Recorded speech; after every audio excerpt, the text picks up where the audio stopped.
Welcome to the Living Wholehearted Podcast. We are Jeff and Terra Mattson, a husband and wife team who is shrinking the integrity gap in our own lives and helping others do the same.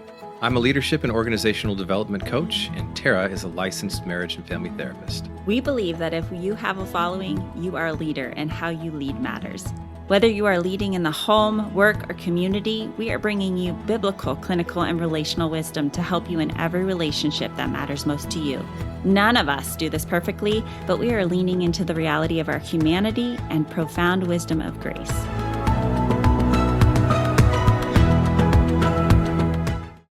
So Jeff and I are here today. It's just you and I, and we get to have an honest conversation. Ooh la la. Ooh la la. Okay, so we're in a series on wanting to talk about toxic faith communities.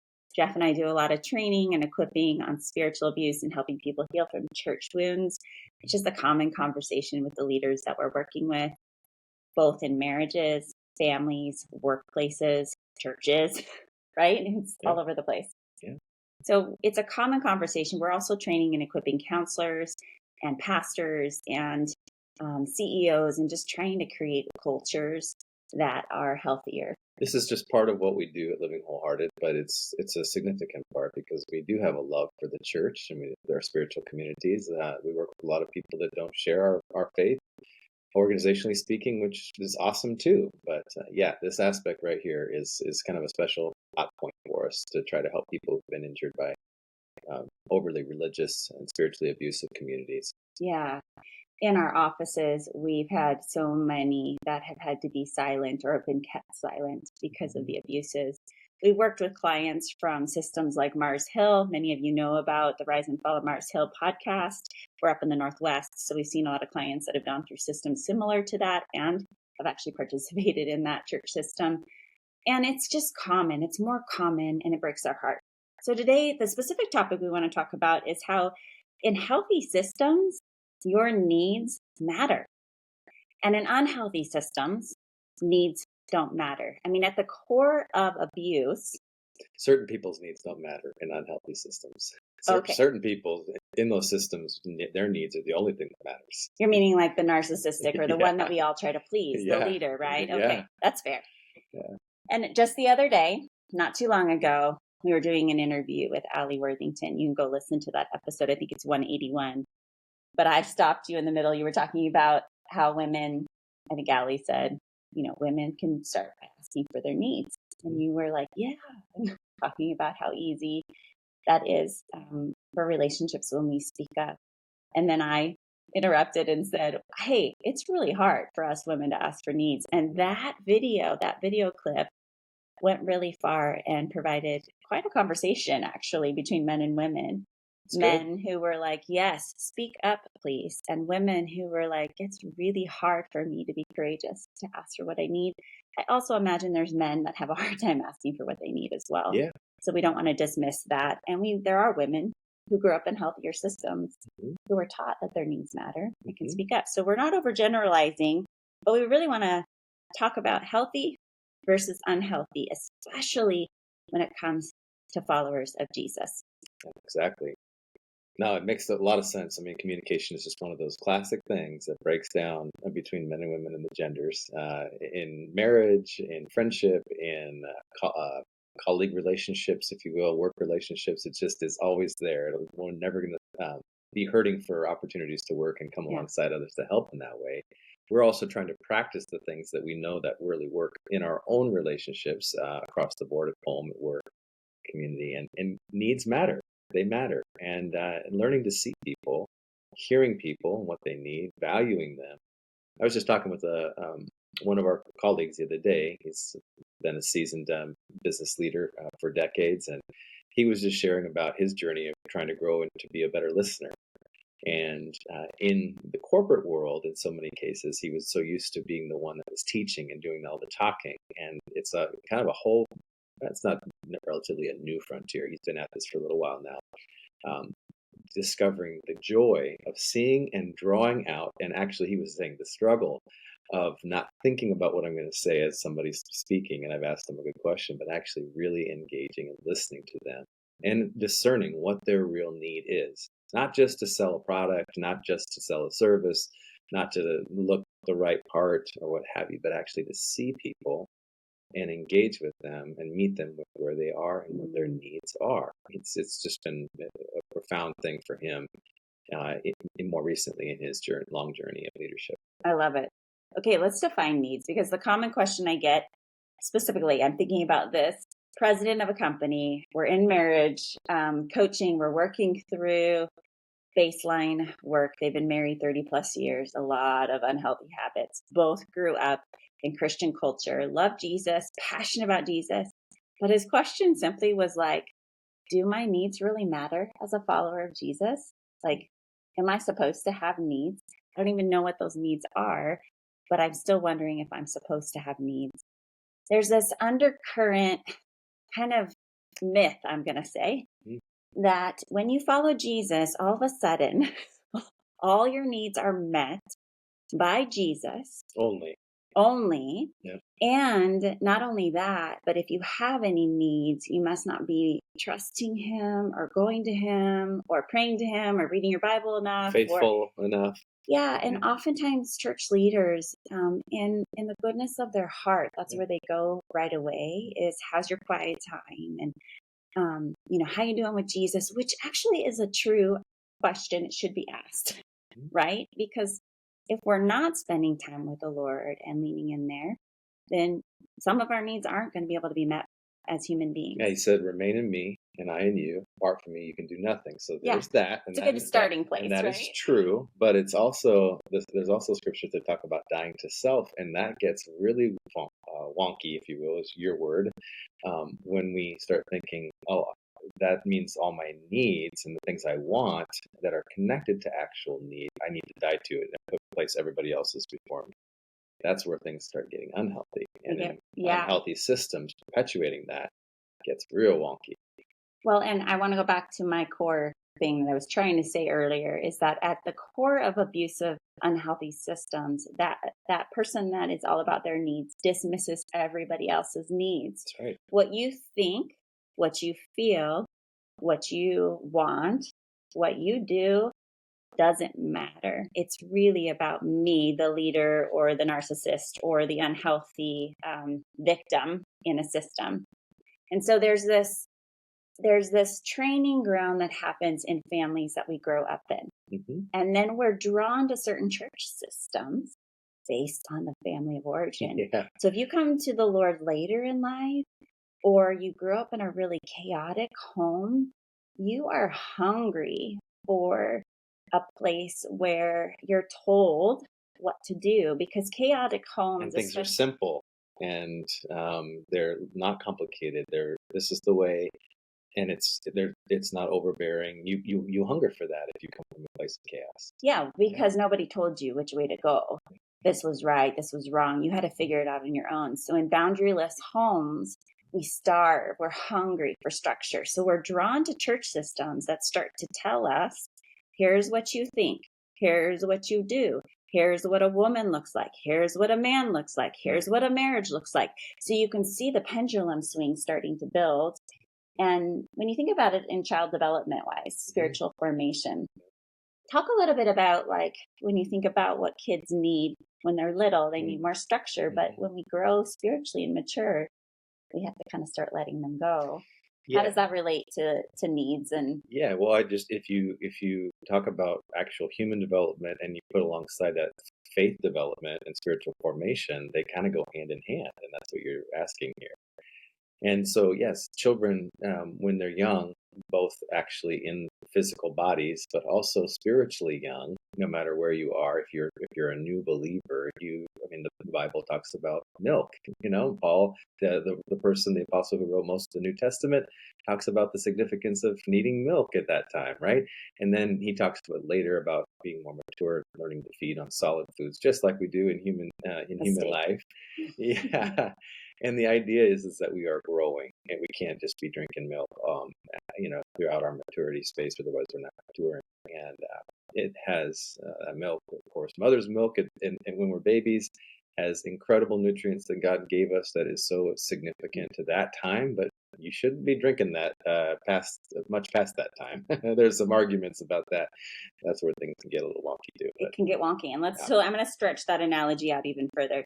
So when you're taking care of a little one, we think as parents about their needs, when they're going to eat. I mean, they tell us they're crying and temper tantrums and, but we're looking at structure. We're looking at, making sure there's nap times and we're getting to bed and we're eating on time and there's a rhythm and going to the bathroom. But as parents, we are meeting those needs. Yeah. And there's not a lot of a child saying, Mom, can you change my diaper right now? But as they mature, part of the growing, what we're trying to help our children do is similar in spiritual formation, is to start using their words. To say, Mom, I'm hungry right now. And now, okay, they're 11 years old. Well, let's talk about what would be a good option for you to grab and to make. Some of us mommies like to make our kids food all the way till they're 45 and we can't get them to move out. Like I said, wonky. Wonky. But that's what happens in spiritual communities where we like to meet someone's need and then they don't learn how to discern their own needs. They wait for someone else to tell them what they need. Yeah, this is so important for any religious leaders that are leading, whether it's in formal vocational church ministry or parachurch ministries, or if you're in the nonprofit world, or just if you are a believer that's leading in the corporate space. We're trying to train people up. We're called to say, "Come follow me as I follow Christ," and the purpose is to grow. The purpose is not that we become this person that everybody needs to follow and needs us. There's one God, and we're pointing people to Him. Jesus said, "If I be lifted up, I'll draw all men to myself, all people to myself." Our job is to point people to Him and show them how to grow and walk with people in discipleship type relationships, no matter where you are. We're all on mission in that way. Every man and woman, boy and girl is a minister in that way. If you're a follower of Jesus, you're in the family of God in that way. It's a part of who we are and what we're called to join in that. So we've got to be walking with people. We've got to be thinking intentionally. And this doesn't mean that everybody's going to be a pastor, or everybody's going to have a huge flock or an influencer. She's talking about even parenting your kids. Yeah, this is just one-to-one. This is no matter if you're parenting your kids or it's somebody that you're working with. Happens all over. Yeah, in the office, it's about growth, and it's about helping people to mature. So being able to attune to someone's needs, giving them a chance to voice it, to practice meeting that need, you helping them, then them being able to meet that need themselves. So going back to that president of a company, loves Jesus, very mature spiritual leader. He's like, do my needs even matter? And I want to go back to Genesis. When I look at the way that God created us in His image, He's a triune relational God, Father, Son, Holy Spirit. That's a whole other podcast. We can kind of go down that road another time. But the baseline is that our God's entire identity is based in being a relational God. We're made in His image, which means we are relational and we need relationship. It's a need, not a want. It's a need. Yeah. So when we oversimplify and we say your needs now, you need to go to God for everything, only that, it's dismissing the design that God made us with being relational. It's also dismissing just our humanity. So one of the things I hear in very toxic systems is when you need something. So let's say I come to you, Jeff. Okay. This is like not a real scenario. I need to say this out loud because we get a lot of feedback of like, why didn't Jeff do this? Or why didn't Jeff do that? This is a spontaneous moment here. This happens all the time, people. Oh gosh, I do. I throw him under the bus. I'm rolling with you here. Go ahead. So let's say I come to you and I'm like, I really need a hug. Like I just need a physical hug. Would you just hold me? And that is a real need for me. My top love language isn't touch. But there is a sense of sometimes just having a really bad day and I just need a friend to give me a hug. And you're my closest friend. So I'm going to ask you. It would really stink if you said, yeah, that's hard. Why don't you pray about that? I would, first want to punch you. But second, don't really need me. You really need Jesus. Yes. I mean, it sounds like a silly example, but I hear that in all kinds of contexts Yeah, where super people, subtle. and dismiss each other's Dismissing human needs. needs. Yeah. Especially when it comes to parenting and child development for children. So children start to learn in these systems not to feel. Mm-hmm. And then that turns into really funky maladaptive coping strategies. Yeah. When our feelings get stuffed down, we learn not to need things, because if I ask for my needs, it's going to either be dismissed or over spiritualized. And I'm not learning how to identify my need and then get my need met in a healthy way. I'm just learning to dismiss it. Let me just say that I think that most of our listeners probably are in a space where they don't want to be a person that dismisses people's needs. Yeah, totally. But they realize that they do it. And I do it. And every one of us does it. It's probably one of the biggest culprits in that for that kind of person is going to be is busyness. So busyness gets me. I'll just say this: it's one of the most challenging things for me. If I'm in the zone on something, whether it's personal or professional or whatever it might be, and I have that interruption by my daughters or you or someone else, another colleague, I'm more vulnerable to be to not see you and to minimize your voice in that moment and make my need and what I'm doing, superior, if you will. I don't want to do that. This is an area of growth for any one of us, but for myself included, just to shrink my own integrity gap. Of course, I want to give the best to those I would say I love the most. Busyness is in the way a lot of times, and leaders have never been busier, it seems like. And the distractions with our digital devices foster that and make that a challenge, but also just, I think, in many ways, the tyranny of the urgent that has always been there for leaders. And I think maybe a mismanagement about personal and professional boundaries. All of these things play at that and make leaders more vulnerable to minimizing the needs of others. Just in spiritual communities and secular communities, it can happen. So how we can address this and work and think through how do I be present more with people is one of the great challenges for any leader, emerging or seasoned, to get better and better at. I think it's something that we want to grow in our abilities to do. And when we do that, we see people, we feel a sense of greater congruency and integrity in our own journeys. Our people that we're leading and linking arms with feel seen, known, and it changes the relationship. It helps us to feel more congruent in that I will way. say, though, that you're not going to be able to do that unless you learn to do that with yourself. And so this is part of going back to your needs matter. You cannot give what you do not have. Yeah, but I can hear in a lot of people's stories, they are told that when you pay attention to your needs, you're actually being selfish. Okay. And so part of the practice is saying you don't notice somebody else's needs if you've never really figured out your own piece. You've said this before too. It's about love. You can't really love, actually, if you don't know what it feels like to be loved. Well, I didn't see that. That was God's saying in 1 John 4. He says, you love because I first loved you. And he designed it so that babies would grow up, ideally, in a home where they meet their first disciplers, mom and dad, who show them what love is like. Now, we live in a broken, fallen world, and so very few of us have experienced healthy attachment. So let's go to baseline needs. Baseline needs of children. Feel safe. Secure. To soothe, to learn how to find comfort, which that's what that means. Like the sucking of the thumb is a practice of soothing. And hopefully we learn how to self-soothe in other ways than sucking our thumb. But it can turn into alcoholism, workaholism, exercisism, all these things that we isms that we will lean into to keep sucking our thumbs, rather than learning to find healthy comfort and care. But that's part of what every child needs. To be seen and known, even underlying all of that. Okay, so those are the others. To be seen, so seen for who they are individually. And so think about big families. And you have a lot of children, or you come from a big family.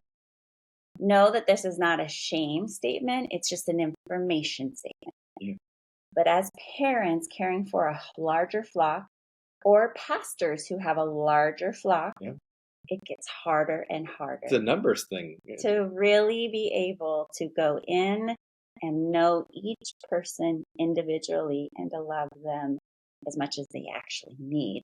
So people that grow up in larger systems learn to just be a part of the number and to learn what the group needs, or they learn to fight for their need. Like thinking about there's only so much food and I'm hungry. And so they might be the first one to go and grab the helpings. Or they are the one who says, you know what, if there's only a little bit left, that's okay. I didn't need much anymore. So that's kind of this dynamic from family of origin. It teaches us about our needs, and we need to be thoughtful about how we're creating systems that identify each person's needs. And the more people in a system, the harder it is. A couple great families that we know of that have a lot of kids, and these parents, they love God and they love their children. Man, they talk about how challenging it is. It's a spreadsheet to organize the family system, just from a practical standpoint, and it is trickier. It's just harder because there's more needs to attune to, and that's nothing right or wrong about it. It just is. Yeah. So part of the way that we do that practically. So let's start at home. Okay. Working on needs, and then we'll work to the workplace. Good. Okay. Church or sacred, or secular or sacred, we can talk both. But at home, part of one-on-one time, individual time, is a really important time to do check-ins, to be able to pay attention to body language, to be able to say and ask the question, is there anything you need right now from me? And allow the different wirings to take the time to figure it out. A builder is going to be moving and not as in tune with their body. A banker needs some time to think about it and to assess. An innovator might be able to answer it, but they probably want to solve it themselves. So they're kind of like, I don't need your help. And a merchant's going to need to verbally process it out, and they'll land at their need after they tell you about all the other issues. They're really happy you asked. Yeah, they're really happy you asked. So just being able to take assessment and time and doing this for yourself pretty regularly. I will do this with the Lord and with my group, my small group, people who know me. So you're using CVI language. That's the core values index when we talk about wiring there. Just for anyone that hasn't been familiar with other times that we've talked about it, that's where it is. And you can learn more about that if you want, about wiring from other podcasts that we've done earlier. Yeah. And that's not what this is about today, but it's just attuning to the fact that people have different wirings, and everybody knows that. That's right. And the way that, you might ask your wife, is there anything you need from me today? If she's never practiced this, she's going to say, nope, or looky like a deer in the headlights, based on her wiring and her story and her practice. Sure. And maybe all the history you have between each other, where maybe it's been easy for you to do what you need to do, and she's just been attuning to all the kids and the work that she has and the house demands, and she hasn't even thought about herself. Yeah, she grew up in a home where mom or dad or both, and their needs were the ones that sort of ran the family, system, and the kids were kind of seen but not heard. That would predispose her to not feeling comfortable with inspecting her needs in a marriage, in a family system, at work, or where have you. Yeah, it feels selfish, or maybe that was even reinforced in unhealthy systems with messagings of that would be selfish. If she tried to raise her needs, I would like this, or I need this, and it was put down, which happens to all of us in so many different ways through our journey. So she is not a mystery person. She is all of us, right? In different times of our journeys, whether at home or sometimes this happens when you go to college, experience having your needs dismissed at work. So practically, I would start with this question. What do I need physically today? What do I need emotionally today? What do I need spiritually? Do I have any need financially? And there's this breaking things out. You can also do it with my mind, my body, my heart, and my soul. What do they all need? And if you've never asked that question before, if it's more comfortable, start with God. Ask God. Psalm 139 says, search me, know me, see if there's any anxious way in me, and lead me on the way everlasting. Let the Lord show you What are the things that you're longing for? Needs are God designed sirens and ways for us to be relational with Him and with others. And when we learn to meet our needs all by ourselves and be like, I don't need anybody else, that's a warning sign. And it's isolating, and the enemy loves to work there. Yeah, because God actually designed us to have needs and to need each other. Like it's not an option to be a Christian, to be isolated. That's just not being a Christian, not following in that way. And so we do need each other, and we need to be attuned, and our bodies do communicate to us. My gosh, it tells us you can ignore it. If you got to go to the bathroom, it's going to be a problem if you keep ignoring it, so on and so forth. I mean, if you eat, same thing, you're hungry. It's funny how we have to talk to leaders who oversee large organizations and companies, sometimes not even at a global level. And we have to tell them, hey, how are you doing? Do you listen to your body to eat and to sleep and to go to the bathroom? Well, and in Maslow's, it's a psychology kind of reference, but in Maslow's theory of needs, really, when you're in survival mode, when you're in a traumatic place, so maybe some of you are listening, you're in a crisis place, you are literally thinking about baseline needs, showering, making sure I ate today, make sure I go to sleep, literally baseline needs. And the more in survival mode we are in life, the more that we need to focus there. But if you're still living in that and you're not moving beyond that, and you're in a healthier system or in a safer place, it's time to start practicing that next piece, especially for those that are in your way behind you. Okay, we only have a little bit more time. Sorry, we hugged up all of it for the house, but let's talk about work real quick. How do we attune to people's needs at work? Maybe start first with the leader who is in charge of all these people. How do they attune to their needs before they start to practice tuning to others' needs? Yeah, well, one of the things that comes to my mind is just that the leader needs to remember that they can't meet everybody's needs. Amen. They need just some team around them, if you will, depending on the size of the organization that has the bandwidth to be able to address needs coming in, and you got to adjust the size of the support, if you will, based on the size of the organization and the number of people that are going to have needs. So your HR. And different ways that your leadership team is organized, and how many people they oversee, and what kind of direct line of communication is given to people that are in leadership roles, and how many people that communication is given to. All of those things come into factors trying to figure out, how do I live and lead sustainably? So those are things that come to my mind initially here. That's really good. I think the reality that we can't meet everybody's needs is a really important truth that gets twisted sometimes, when on the flip side, where there's this lie. I've heard this lie in my own head of, it's up to you. It's up to you. And it's subtle, but that's often comes from our families of origin and maybe the Christian systems we've grown up into. Like, if you don't share the gospel, then that person will never meet Jesus. And it's up to you to lead them to salvation. And I go, wow, that is very different from the gospel that I read, where it says God is the one who will do it in and through us. We're just vessels. We're just people. So that releasing the valve of, it's not up to us. We don't have to meet everyone's needs. We just have to be better at listening. So let's end with this. Just because someone asks for something doesn't mean I have to meet that need. Right. So just because my daughter comes to me and says, Mom, I need a pair of shoes, and it's going to be $150, and I need these, right? Well, let's just talk about, is that a need or a want? We can go there.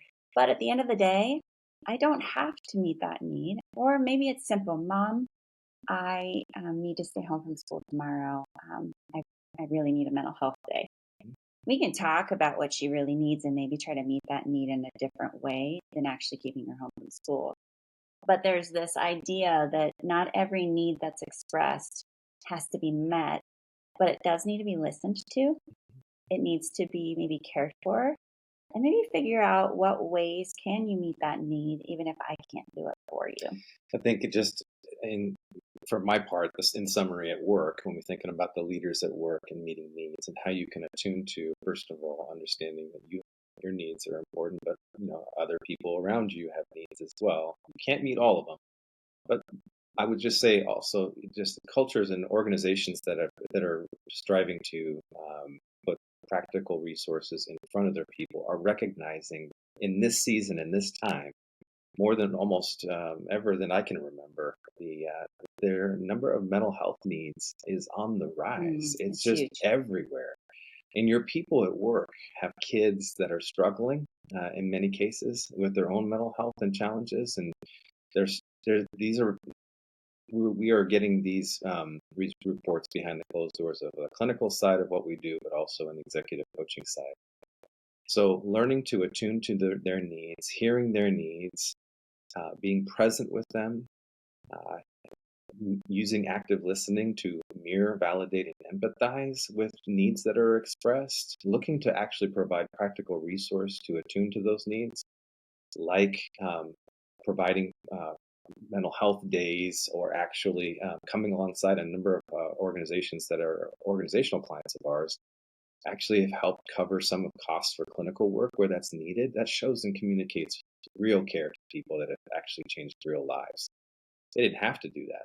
They're going and they're putting their money where their mouth is when they talk about taking care of their people and winning the talent battle, for example. It's because these organizations are actually they're caring for their people. They're seeing them more, and we're helping them to try to do that in the workplace. But oftentimes it starts with them one-to-one and them thinking about the people that they love the most. Their marriage if they're married, their kids if they got kids as well. And then they're like, I need to take this to my people. I got other people who are in relationships and have kids and that I'm overseeing. And this is how organizational systems at home or at work, how they get transformed. We help you to try to learn the hows, and that's what you're seeking, is the how do we do these things. And so I hope that that's encouraging to many who happen to also be not only parents or married, but they also are organizational leaders. Yeah, so let's just end with this thought. Needs are about both and. You got to go to the Lord.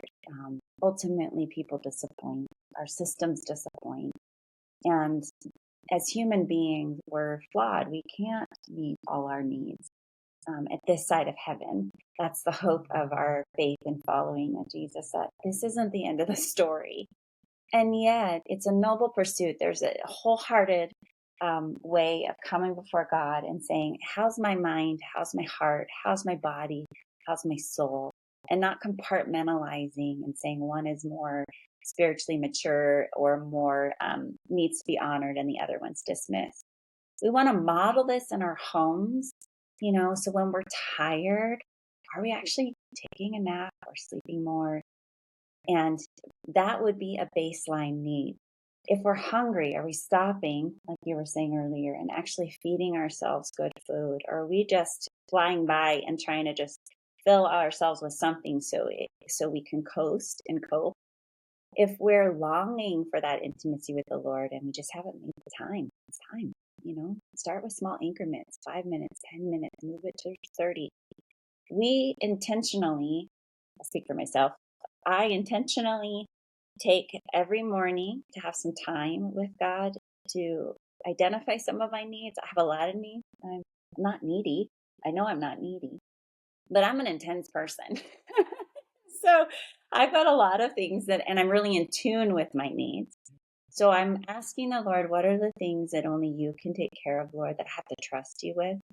And then what are the things that I can do something about? And it gives clarity for the day. And is there somebody in my inner circle that can help meet that need that you want to use, God? Because again, coming back to the whole premise of this is that He designed us with needs. He made us need these things, and so it's not just me and Him vertically, but from Him in the relationship with Him. Is there others that you want to use to help meet that need that would be good for me and good for them? That He has orchestrated, He has designed, He has purposed. What are some things, the differences between needs and actual wants, and searching that comes from also aligning with Him as well. So this is a both, not just an either or, it's a both and, like you're describing. It's a both and. So remembering that in healthy systems, we need God. And so if you're putting too much emphasis on the people around you, maybe start there. And if you are been all about God and that God's supposed to meet all your needs, then maybe it's time to risk with some people in your life. safe people who will say, yeah, I can give you that hug, versus the, yeah, go deal with that yourself. Okay. So empathy towards ourselves, empathy towards others, I hope is what you're hearing today. And as we live this in our culture with one another and model it, watch people pick it up. They'll start to experience going, oh, Jeff's taking a day off to go hang out with his family. That must mean I can do that. Or Terra is actually canceling her appointments this afternoon because she's not feeling well and actually needs to take the time off. Oh, that means I can when I'm sick. There's a lot of modeling that happens by just doing it ourselves. So we just leave you with one last word of encouragement. Jeff, I'm going to toss the ball to you. What's one last word of encouragement?